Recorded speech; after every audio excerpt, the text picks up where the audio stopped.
Hi guys, welcome to the video lecture for Chapter 7, Meeting Social Expectations. A very ironic topic to be discussing in our current situation, I know, but here we are. Before we get started, I just want to say that I hope that you're all well and that you're all staying home as much as humanly possible. And for those of you who aren't able to stay home, my thoughts are with you. Please, wherever you fall in that spectrum, if there's any way that I can be of assistance to you in this time, please don't hesitate to reach out to me, whether it's email or text or phone call, or as I've mentioned before, we can get on Zoom or Google Hangouts. Happy to do everything that I can to support you during this time. I'm sure by now you have gotten the email from Dr. Stanley in which she said that we will be online only for the rest of the semester. I had suspected that this would come to pass. It has. So we will be wrapping up our class online, and accordingly, as you already know, I have sort of adjusted the way that we're going to handle this class. Uh, Cutting the essay prompts from 2 to 1. Although I did get a question about whether you could do a second essay prompt for extra credit. That's absolutely okay. If that's something that you're interested in doing, feel free to do so. And again, if there's anything I can do to help you during that process, please do reach out to me. A couple of you have already, so hopefully I was able to assist you with finding the appropriate resources for all of that. The discussion board has been great. For those of you that are, chiming in on a regular basis, I really am enjoying reading your posts. It kind of gives me a little window out the world. Outside my window right now, all I can see is my neighbor's yard and their chickens, who have been visiting me quite frequently. So it's good to kind of get a peek into what's going on in your lives, and I found that the responses to the prompts have been very thought-provoking. So thank you for that. And just as a general reminder, because I know that everything's crazy right now, if you haven't had a chance to get on the discussion board and start responding to those prompts, please do so as soon as possible. I don't want you to fall too far behind. So Chapter 7, Meeting Social Expectations. Well, what are we going to talk about in this chapter? Well, we're going to talk about the ways that society shapes and controls communication. And, we've talked extensively in the past about the fact that, communication is collective. That is that, society determines what constitutes communication. And specifically in this chapter, we're going to start looking very thoroughly at the various roles that each of us play and our competence in playing those roles. This is going to sort of lay the groundwork for some of the material we're going to talk about in Chapter 8. And we're going to be looking at, sort of the tension between the individuality we all have and the conformity that we are all more or less forced to adhere to. So some things we're going to look at in this chapter are the various social roles that all of us play. And I've got a little sort of an exercise for that in a moment we'll get to.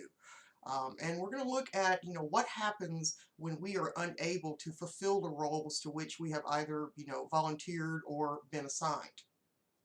And there is a difference between, roles that we don't really get a choice in whether we want to play that role or not, and then there are roles that are more voluntary. We're going to look at, why some roles tend to become associated with the identity that is being exhibited. We're going to look at things like the looking glass self. We're going to talk about things like social comparison theory, self-perception theory. If that sounds Greek to you, that's fine. We're going to get to all of that over the course of our discussion of this chapter.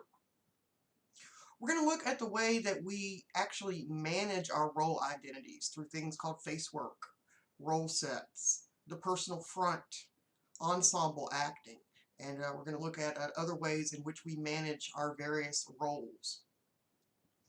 We're going to look at the fact that there is always a constant tension between living up to the expectations of our individual roles, conformity of sorts, and asserting our own uniqueness, our own individuality.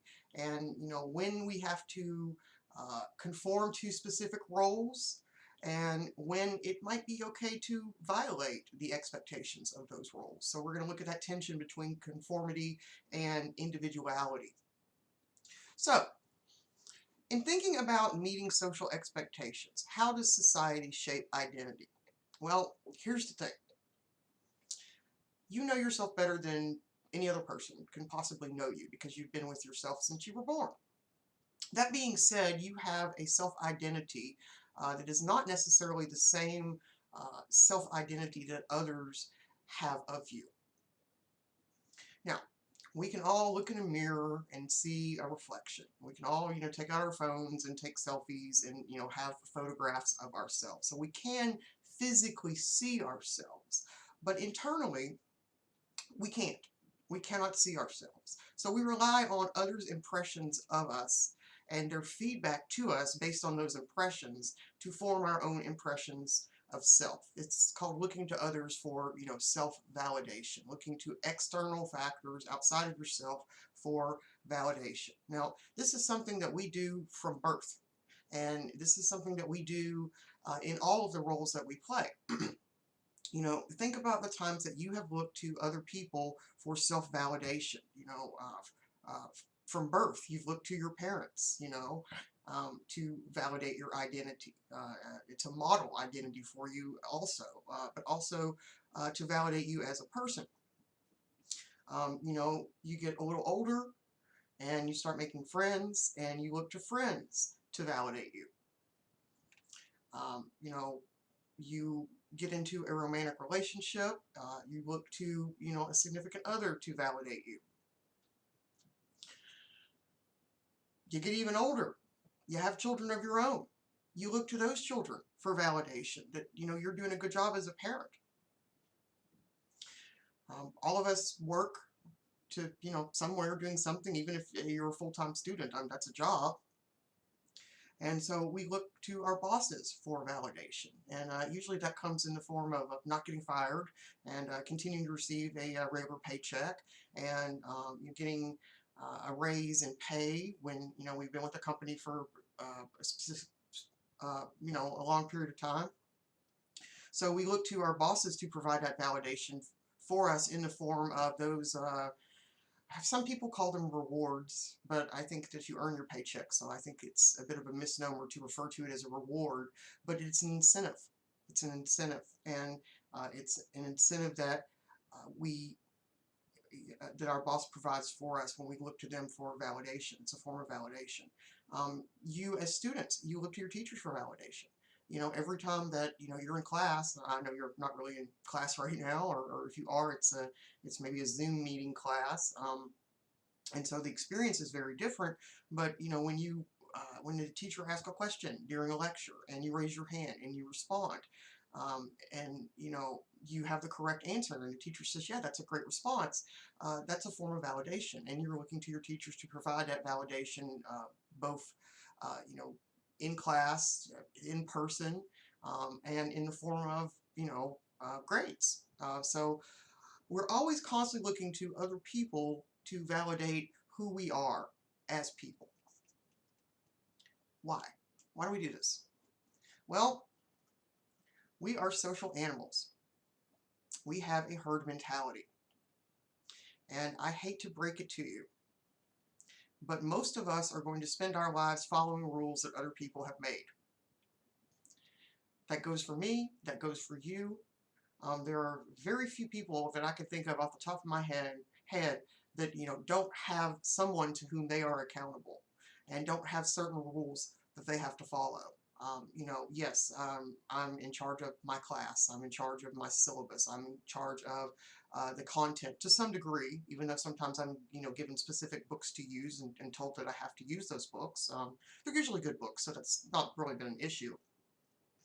But while I may be the authority figure in my classroom, down the hall, there's my dean, and he's the authority figure over me. And so I have to follow, his rules and, his guidance for how I run my classroom. So most of us, again, are going to spend our lives following rules that other people will make. In order to operate effectively, the members of social groups have to coordinate their activities. And this is accomplished when each member is assigned specific tasks and when each member agrees to follow certain rules. Now, the rules are going to vary according to your situation. There are some, general guidelines rules that we all follow. Rules that if we break, that it could be considered, criminal crimes. So, again, in order for social groups to operate effectively, they have to coordinate their activities. Each member is going to have assigned tasks. Some members may have the same task, and they all have to agree to follow specific rules and guidelines. Now, there are forces that constrain us and that constrain our behavior.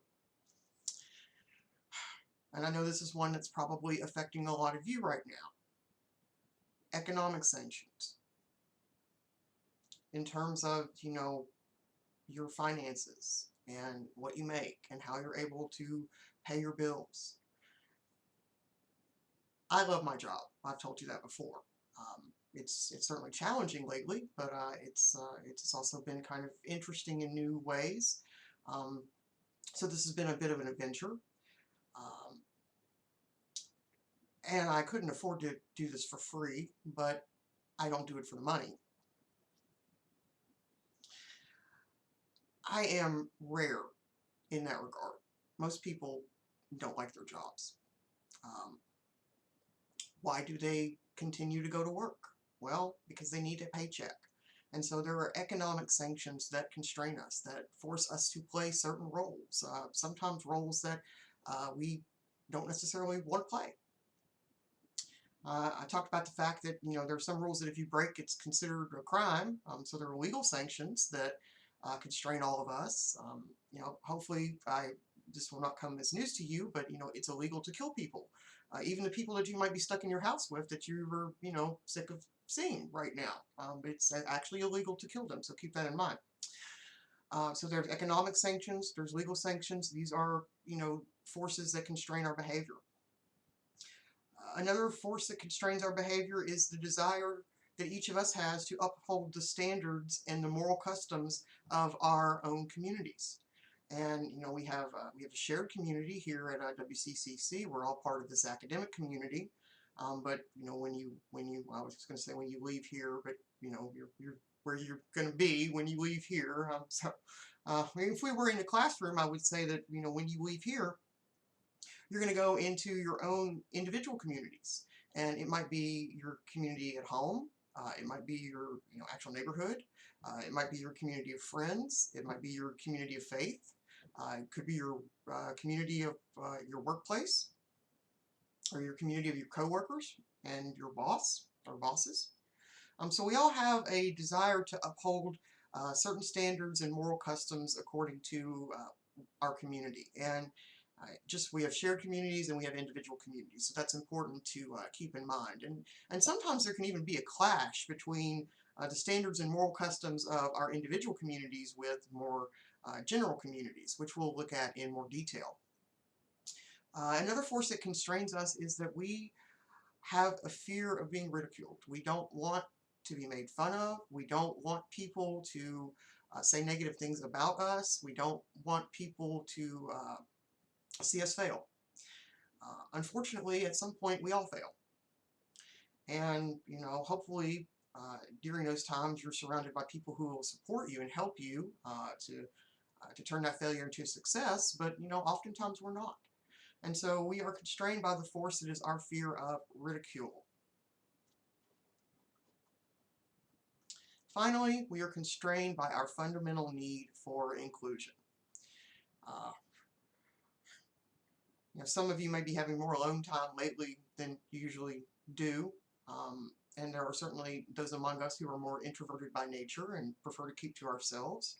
But we all have a sense of needing to belong to a community, whether it's needing to belong to an academic community or a community, community organization, such as like the Rotary Club or the Girl Scouts or Boy Scouts, or I'll keep going with this.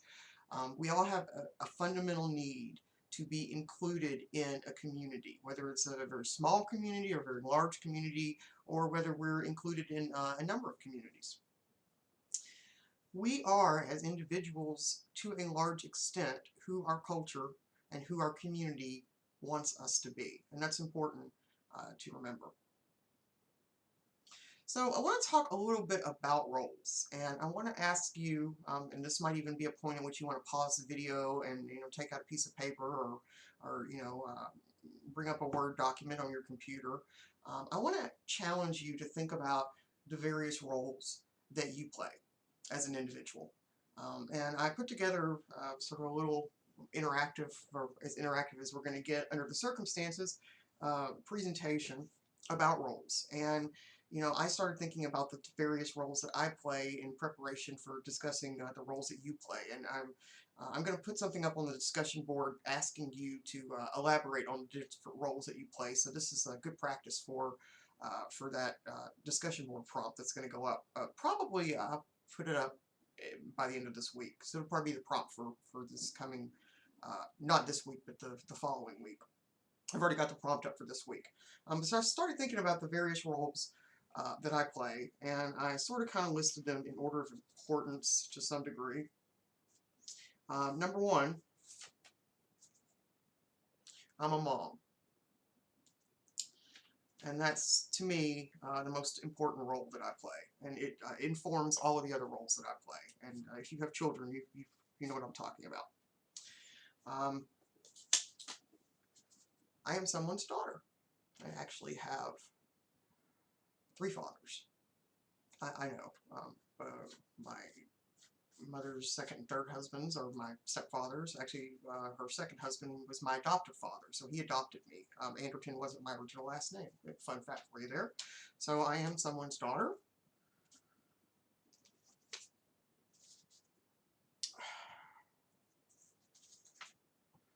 I'm a teacher, and that's really important to me. And that's the role that you see me play. I have to throw this one in here fairly soonish so he doesn't get offended if he sees this video, but I'm someone's significant other.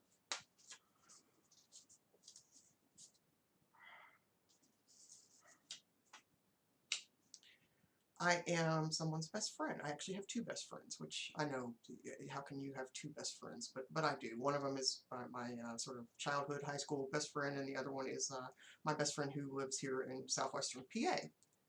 And 2 of her children are my godchildren, and I also have another godson he lives in Memphis, and so I am someone's godmother.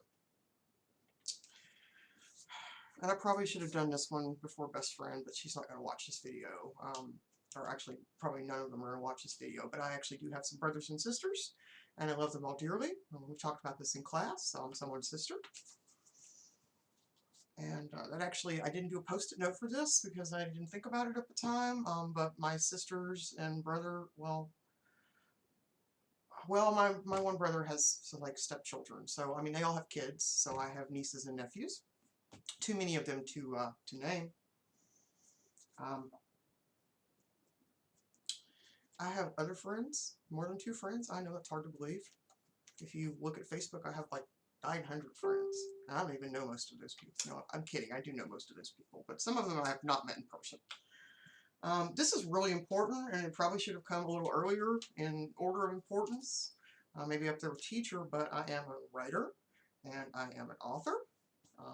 And those 2, of course, are connected, which is why I put them on the same post-it note. For a lot of years, I ran magazines and newspapers, and I was an editor. So, and I still do editing projects, so that's still a role that I'm playing.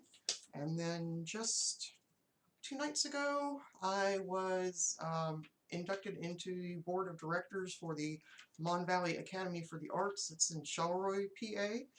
So I am a board member, and I've been a board member before. I was actually a board president once. So those are just some of the roles that I play, and I think that if I had given myself more time to think about it, I probably could have come up with several more.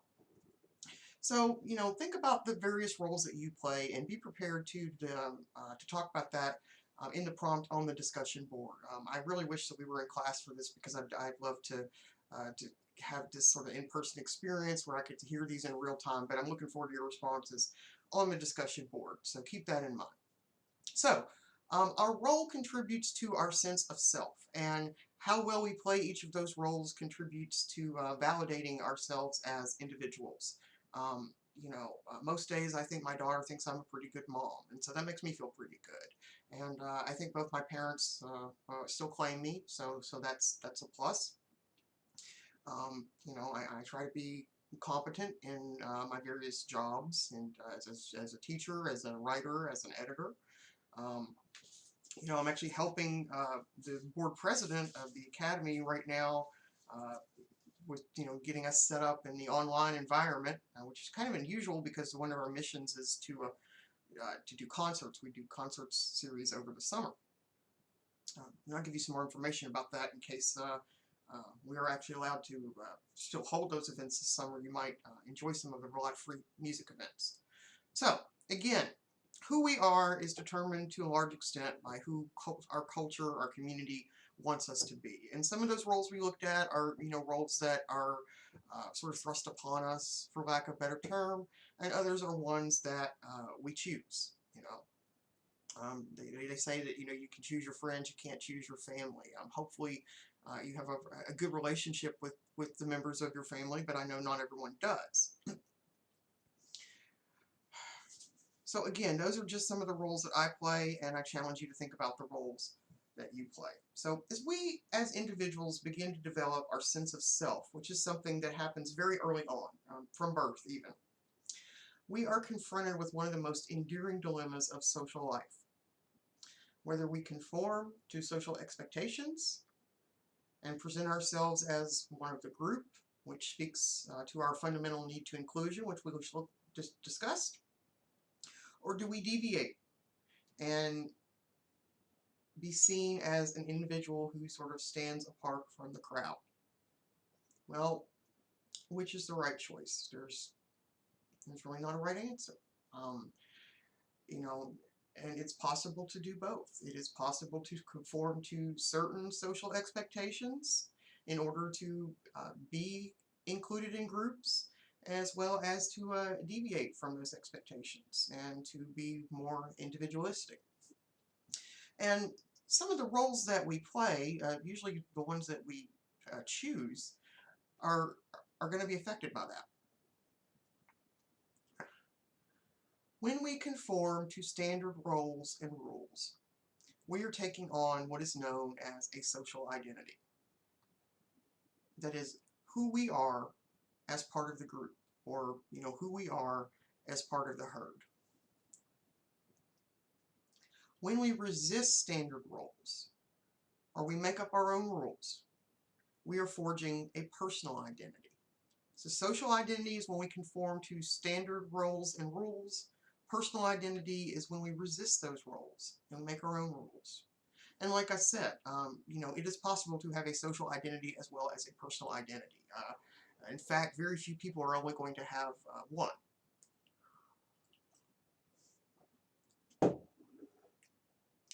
In order for us to be fully human, is to develop and express ourselves in terms of both those social self-identities and those personal self-identities. Again, most of us are going to have both. Thinking about the nature of social roles, I want to talk about what is referred to as position, or a position. A position is a social label that tells people who we are. I have done this in some of my classes. I didn't do it with your class this semester, but sometimes on the first day of class, I'll hand out name tags. So, say write your name on your name tag, and put it on your shirt so that I can start to put your name with your face. And I don't even know why we didn't do that this semester, even though I was very quick to put names with faces in our class. Think of position, or a position, as a name tag. It's going to tell people who you are. A position is also going to tell people what our duties and rights are in the various roles that we play. A position is going to tell us where we stand in comparison to other people, whether they are in complementary roles, supportive roles, or in more antagonistic roles, which we'll discuss at greater length in the future. Think about one of the earliest questions that you were asked as a child. What do you want to be when you grow up? And your answer to that probably changed and evolved over the course of your childhood and your adolescence, and it may still be changing and evolving. There are people that are in college right now that still don't know what they want to do when they grow up, and so maybe they're just taking a variety of classes and trying to see, where their interests truly lie, which is actually a pretty good idea to do that. What do you want to be when you grow up? It's a question that we've all been asked, and we've all answered again with answers that have probably changed. When I was a kid, I wanted to be an actress, and my mother, who actually had some theatrical background, said absolutely not. No, it's a terrible life, and you won't make any money. So she did not really encourage me to pursue that, which is probably for the best, because I don't think that I would have been a really great actress. And then I discovered, a love of writing. And people would say, what do you want to be when you grow up? Well, I want to be a writer. Well, there's all kinds of writers, and so I want to write fiction, or I want to write poetry. And then I got into high school, and I got into journalism, and people would say, what do you want to do when you grow, or what do you want to do when you grow up? And I would say, well, I want to be an editor. I want to own a magazine. That's my new goal in life. Or I want to work for a newspaper.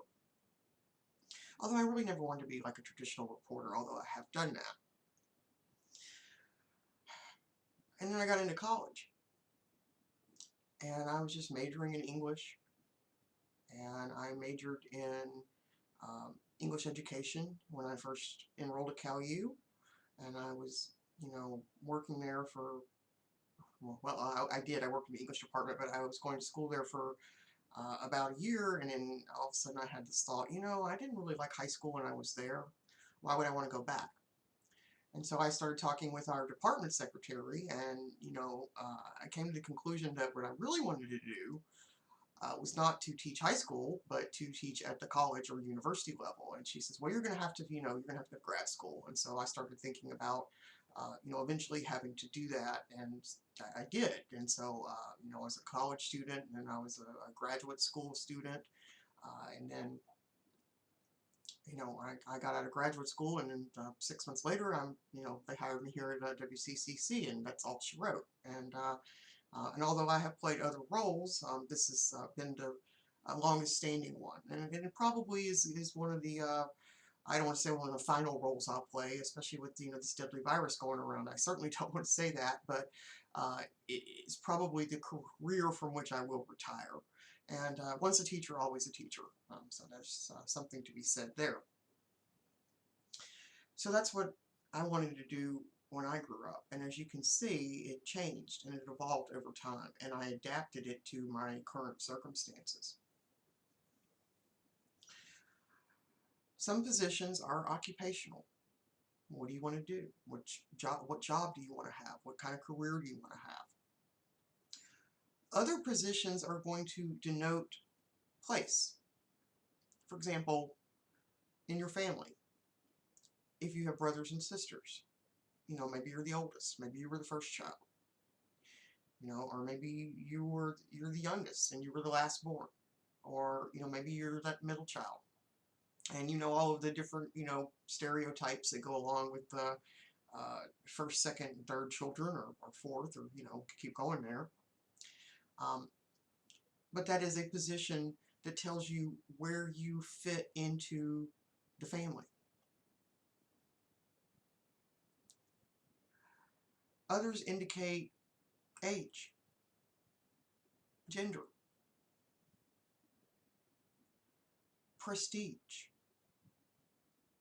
or they tie us by association to other positions. So positions can be occupational. They can denote our place in groups, whether it's a family group or a group of friends. You think about your own, social circle, and you think about your friends. And I know a lot of you in this class are actually friends in real life. So this would be, again, a fascinating discussion to have in person. But you think about all your friends, and if you had to describe them, some of them are going to be more outgoing, or they're going to be more adventurous, or some others might say, well, she's my shy friend, or, she's my friend or that I can call and she'll always listen to me, or, he's my friend that always gives me good advice, or, you know, he's my friend I can always call and ask for money. So, it can really, there's a range of situations. All positions indicate your location on the social map, and we're expected to take our position seriously.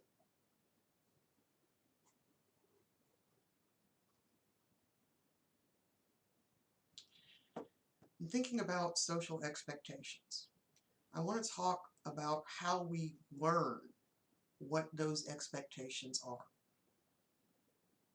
Well, we learn to meet social expectations by observing others. And this begins very early on from birth. We observe our parents, we observe our siblings, we observe our caregivers, or other members of our family.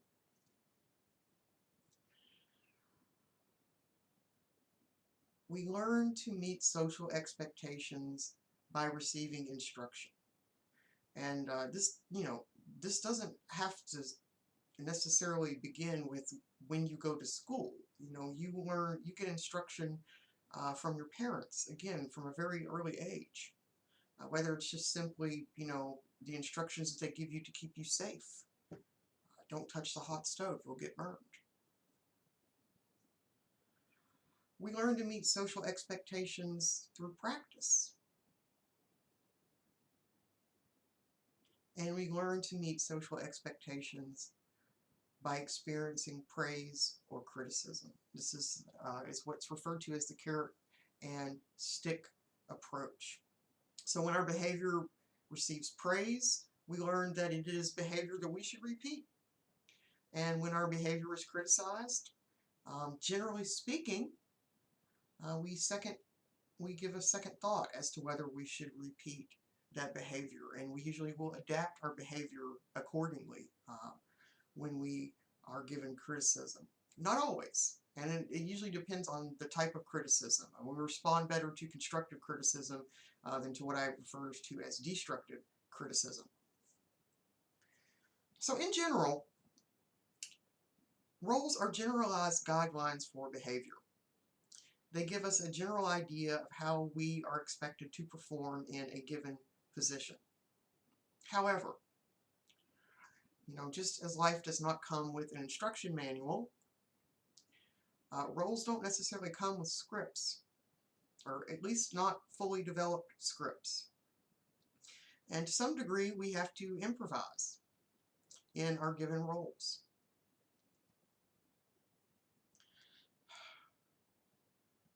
In thinking about our identity and what influences who we are as people,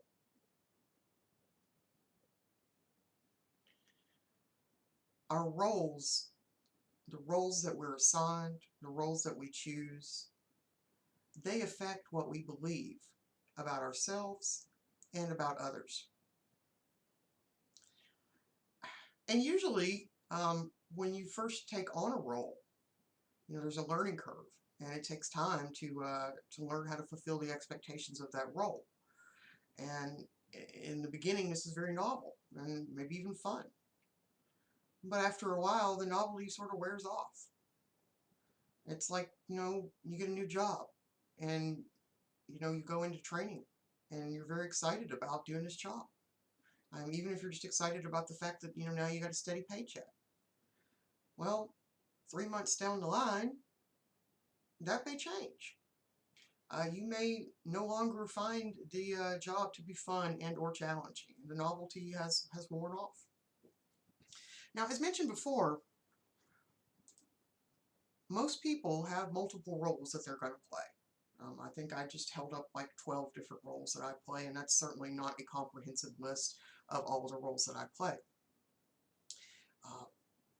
And a lot of those roles are interchangeable and can be performed simultaneously in conjunction with other roles. Um, I'm someone's mom all of the time, but I'm not always teaching. Even though, as I mentioned before, once a teacher, kind of always a teacher, it does kind of extend into your daily life in ways that you really wouldn't have thought of until you got into the teaching profession. So people have multiple roles that they're going to play, and they can fill a number of positions simultaneously. So roles are multiply played. Now, usually people can play multiple roles with ease, and they can transition effortlessly between them. However, this is not always the case.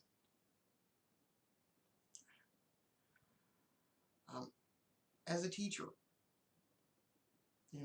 especially with my proclivity to, respond to my email in a very timely fashion, I often feel like I'm more or less always at work. I'm always, checking my emails, and I'm always thinking about, lesson plans and content that I want to share with my students. And that's something that it never stops. It's at least as long as I'm awake. Even when I'm, browsing social media, and half the time I'm looking for things that I'm ultimately going to share with my students. Police officers. It can be very difficult to sort of leave that work at work. Doctors, especially doctors that are, and most of them are at this point, that are, on call to some degree. They never know when they're going to get a call that, they have to, show up to save someone's life. The same thing's true of police officers. Lawyers, even though, right now in the quarantine and the shutdown, lawyers aren't really working.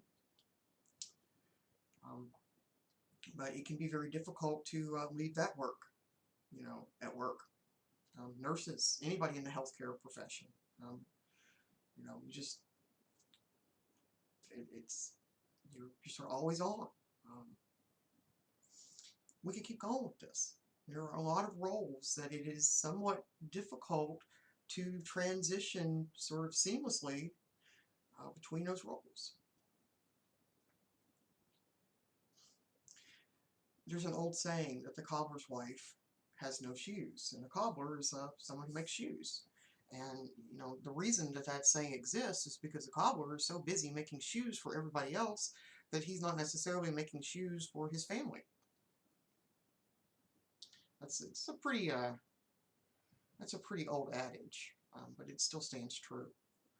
So how do we choose our roles for the roles that we can choose, that we do elect to play? Well, we choose our roles based on the degree of support we receive for playing a role. And this is true from very early on.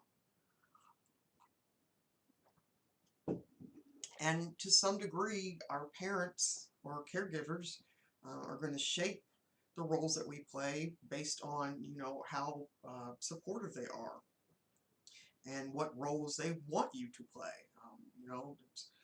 You have a lot of people and their children to say, I want my child to be president, or I want my child to be a doctor or a lawyer, or to otherwise be very successful. And so they may gear them towards that role from a very early age. So we choose our roles based on the degree of support we receive for playing it. We choose our roles based on the amount of commitment that we feel towards playing a specific role. We tend to be more committed to our chosen roles because usually we choose our roles based on the things that we love and are passionate about. And we choose our roles based on the kinds of rewards that we receive from playing a specific role. And those rewards can be, a paycheck, even though I don't really like to call a paycheck a reward, but you get my point. Or, it could be praise, it could be love, affection. Again, we choose our roles based on the rewards that we perceive we're going to receive from playing a specific role. Now, in thinking about how other people influence who we are as people and affect the roles that we play, I want to talk about what is known as the looking glass self. And I mentioned to you earlier in the video that our sense of self is very much shaped by how others perceive us. The looking glass self is the self that comes to us from others. So when we talk about the looking glass self, we're not talking about who we see when we look in the mirror or looking glass. We are talking about who other people see when they see us. Now, Leon Festinger, according to your text, says that people have a basic need to know how they're doing. They want to know how their abilities stack up versus others. They want to know how their opinions stack up, how they compare to others. Most of us are going to turn to other people for feedback. And this can be very positive, or this could be very negative. The feedback that you get from your teachers overwhelmingly should be positive feedback. It should be feedback that's geared at supporting you and challenging you to be your most successful. You can also get negative feedback. And negative feedback can lead to positive change, so negative feedback is not necessarily always, pun intended, negative. But in social comparison theory, according to Festinger, people have that basic need to know how they're doing, how their opinions and abilities stack up versus others, and we are all turning to other people for validation. We're all asking ourselves constantly, how do we compare to other people, whether it's other people who are playing the same role that we play, or people that are playing other roles, or people that we encounter briefly, or people with whom we have long-standing relationships. This is social comparison theory.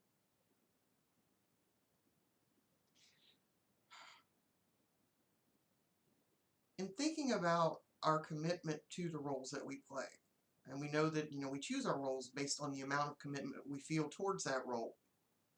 The amount of material and the number of psychological resources that are invested in a given role also determine how significant it will be. And our commitment to a role, our investment in a role, are important factors in determining how important a role is. We talked about rewards, and we choose our roles based on the rewards we may receive from playing those same rewards. Well, there are, intrinsic rewards and extrinsic rewards. And both of these determine how important the role becomes to us.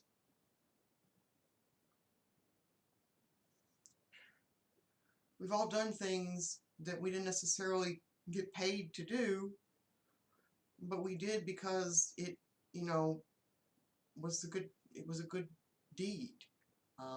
If you've ever volunteered at like a food bank or a homeless shelter, or any volunteer work really, the reward there is generally not monetary. It is in the feeling that we get.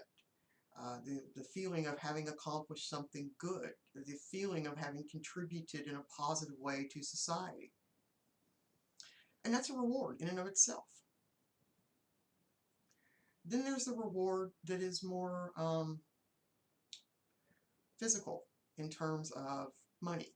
The reward that you can hold in your hand, the reward that you can put in the bank, the reward that you can use to acquire other rewards, whether it's earning enough money to buy your own home, or to buy a new car, or pay off your student loans, or whatever you can exchange that money for, is a reward in and of itself.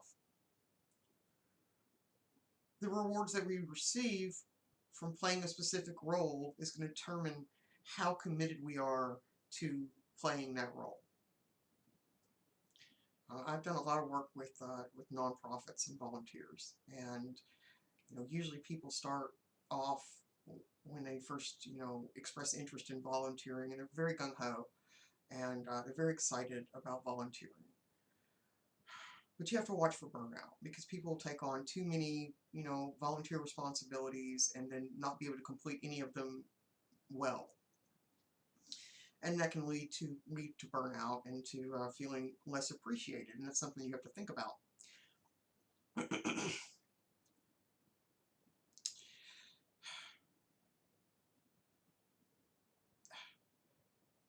I have found that the people who made the best volunteers were the people who were most committed to the cause and who had the most invested in the cause.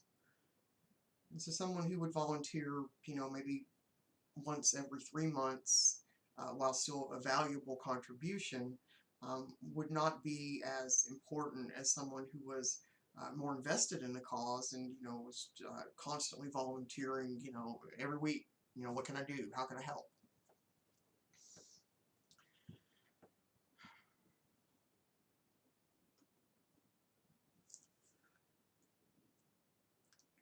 So, in thinking about roles, and as we have discussed, all of us are going to play, various roles, and some of them at the same time, and sometimes we're going to have need to transition from one role to the next, and sometimes that's easier to do than other times. I mean, if you just think about, if you've had a stressful day at work, and you go home, and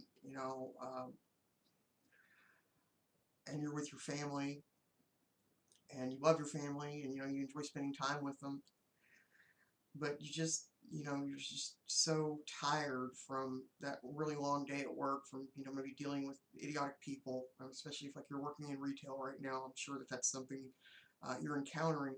That can be very difficult to just walk in your front door and just snap your fingers, and all of a sudden you're a happy person because you're there with your family. And that stress, that exhaustion, is going to carry over when you go home.